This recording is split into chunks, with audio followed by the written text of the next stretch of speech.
Hello and welcome. Today, I want to talk about something that's rarely discussed, something that challenges the societal norms we've been conditioned to accept. This video isn't just about an incident, it's about questioning the way we think, the biases we hold, and the way we respond to injustice when the victim isn't who society expects. When a woman is assaulted, the outrage is loud, as it should be. But what happens when a man becomes the victim? The silence is deafening. It's as if society doesn't know how to process the idea. Some mock it, others ignore it, and very few demand justice. Today, I'm going to share a story that should shake you to your core. A story of a young man whose life was turned upside down by an incident most of us couldn't even imagine happening to a man. This isn't just a story. It's a call to action to change the way we see male victims of sexual violence.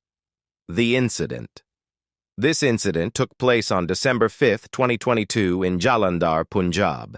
It was a regular Monday morning, and a 25-year-old man, whose name remains anonymous, was returning home from his factory. It was around 11 a.m., and the streets were alive with the usual hustle and bustle. As he walked, a car, a leather-upholstered vehicle, pulled up near him. Like most of us, he didn't pay much attention to it. Who notices every car that drives by? But this car wasn't just passing by. It was about to change his life in unimaginable ways. The windows of the car rolled down, revealing 4 women inside. They appeared to be in their early 20s, well-dressed, and seemingly harmless. One of them handed him a slip of paper with an address written on it, asking for directions in Punjabi. The man took the slip, trying to read it, but before he could fully comprehend what was written, one of the women sprayed something into his eyes.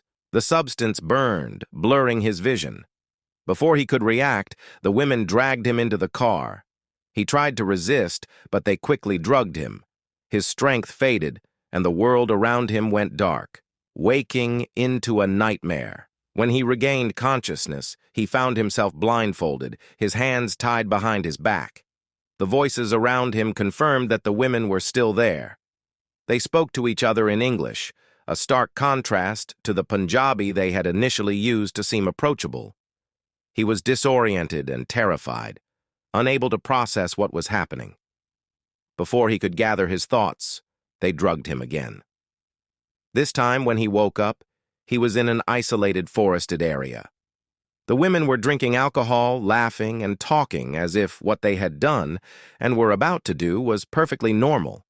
They offered him a drink, but he refused. His refusal didn't matter. His body was still under the influence of the drugs they had forced into him. He was weak, vulnerable, and unable to defend himself. What followed was a horror no man should ever have to endure. The women took turns sexually assaulting him. Yes, you heard that right. This was a gang rape with the victim being a man. Some people might think he enjoyed it, but that assumption couldn't be further from the truth. This wasn't a moment of pleasure. It was a moment of violation, helplessness, and fear. Adding to his torment was the thought of his wife. The man was married, and the weight of what had happened crushed him. How could he face her? What would she think? Would she understand, or would she blame him? After the women were done, they tossed him out of the car like discarded trash. It was around 3 a.m., and he was left in the middle of the forest, his hands still tied. Somehow, with immense effort, he managed to free himself and find his way home.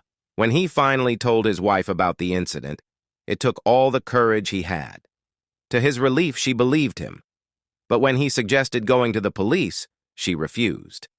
Her reasoning was heartbreaking, but unfortunately understandable. She was just grateful that he had survived. In her eyes, filing a complaint would only bring them ridicule and shame.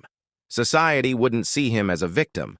They would see him as a man who had failed to defend himself. Despite his wife's refusal, the man couldn't keep the story to himself.